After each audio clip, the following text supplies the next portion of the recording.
الحمدللہ رب العالمین والصلاة والسلام علی نبینا محمد وعلی آلہ وصحبہ اجمعین۔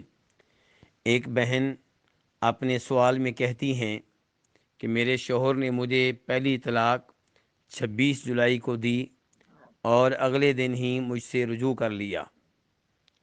پھر انہوں نے 8 اکتوبر کو طلاق دی اور اگلے دن رجوع کر لیا۔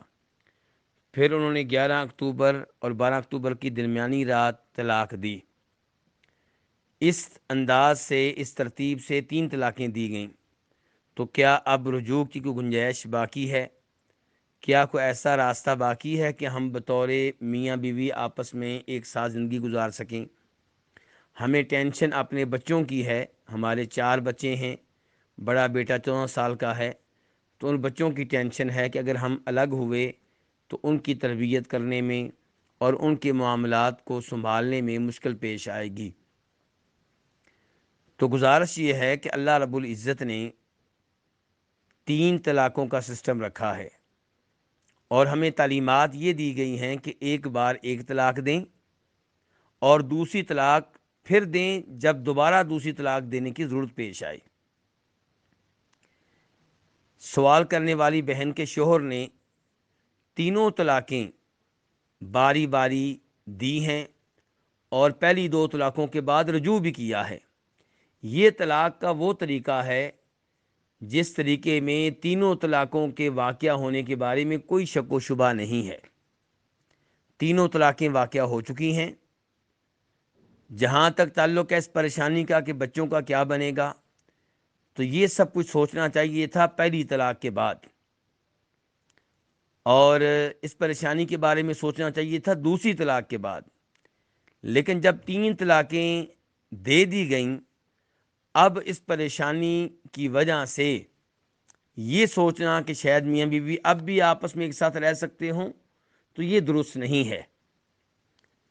تینوں مواقع خامد نے استعمال کر لیے ہیں، اور اب بیوی یوں سمجھے کہ جیسے اس کے شوہر فوت ہو چکے ہوں۔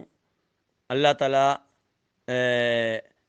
ان کے سابقہ شوہر کی زندگی میں برکتیں ڈالے اور ان کی حفاظت فرمائے۔ لیکن میں مثال دے کے سمجھانا چاہتا ہوں کہ اگر ان کے شوہر فوت ہو چکے ہوں تو انہوں نے زندگی کیسے گزارنی تھی، بچوں کو کیسے پالنا تھا؟ اب تو شوہر الحمدللہ زندہ ہیں، اگرچہ بطور شوہر ان کا ان کے ساتھ کوئی تعلق نہیں رہے گا، لیکن بچوں کے باپ کے طور پہ تعلق قائم رہے گا۔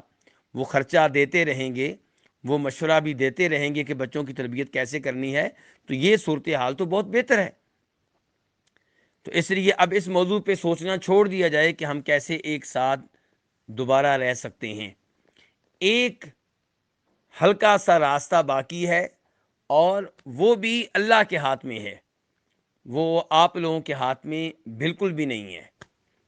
اور وہ یوں کہ اگر یہ خاتون کسی اور جگہ نکاح کرتی ہیں اور وہاں پہ نکاح عارضی نہیں، مستقل کرتی ہیں، ہمیشہ ہمیشہ کے لیے کرتی ہیں، ساتھ رہنے کی نیت سے کرتی ہیں، کوئی پلاننگ نہیں ہے کہ طلاق لے لوں گی، یا لڑکے کی طرف سے بھی کوئی ایسی پلاننگ نہیں ہے کہ میں طلاق دے دوں گا، لیکن نکاح ہونے کے بعد وہ دوسرا خاوند فوت ہو جاتا ہے یا کسی وجہ سے طلاق دے دیتا ہے، تو پھر اس عورت کا پہلے خاوند سے نکاح جائز ہوگا، درست ہوگا۔ یہ ہے شرعی راستہ، اور ایسا واقعہ کبھی کبھی ہوتا ہے، ہزاروں میں کوئی ایک۔ لیکن ہمارے یہاں لوگ حلالہ کرتے ہیں، جن کے باقاعدہ منصوبہ بناتے ہیں، اور عورت کا، طلاق یافتہ عورت کا عارضی نکاح کسی اور سے کیا جاتا ہے، ایک رات کے لیے، ایک ہفتے کے لیے، ایک مہینے کے لیے، اور پھر وہاں سے طلاق لے لی جاتی ہے، اور پھر پرانے خاوند کے ساتھ نکاح کر دیا جاتا ہے۔ تو یہ غلط ہے، اور یہ بے حیائی ہے، بلکہ بدکاری کا ایک راستہ ہے۔ اللہ تعالیٰ اس سے ہم سب کو محفوظ رکھے۔ اس معاملے پہ نبی علیہ السلام نے لعنت فرمائی ہے۔ تو خلاصہ کلام یہ ہے کہ بہن کی نصیب میں 3 طلاقیں لکھی تھیں، وہ ہو چکی ہیں، اور شاید اسی میں کوئی حکمت ہوگی۔ اللہ کے ہر معاملے میں کوئی نہ کوئی خیر ہوتی ہے، کوئی نہ کوئی حکمت ہوتی ہے۔ تو اب ہماری اس بہن کو اس موضوع پہ سوچنا چھوڑ دینا چاہیے کہ میں پہلے خاوند کے ساتھ کیسے جڑ سکتی ہوں۔ اب وہ یہ سوچیں کہ اس خاوند کے بغیر میں نے زندگی کیسے گزارنی ہے اور بچوں کو کیسے پالنا ہے۔ اللہ تعالیٰ ان کے لیے بھی آسانی فرمائے اور ان کے بچوں کے لیے بھی آسانیاں فرمائے، اور ان کے سابقہ خامد کو اللہ توفیق دے کہ وہ بچوں کے معاملے میں ان کی مدد کرتے رہیں۔ اب بطور میاں بیوی ان کا آپس میں گفتگو کرنا، آپس میں بیٹھنا، یہ سب کچھ جائز نہیں ہے۔ واللہ تعالی عالم۔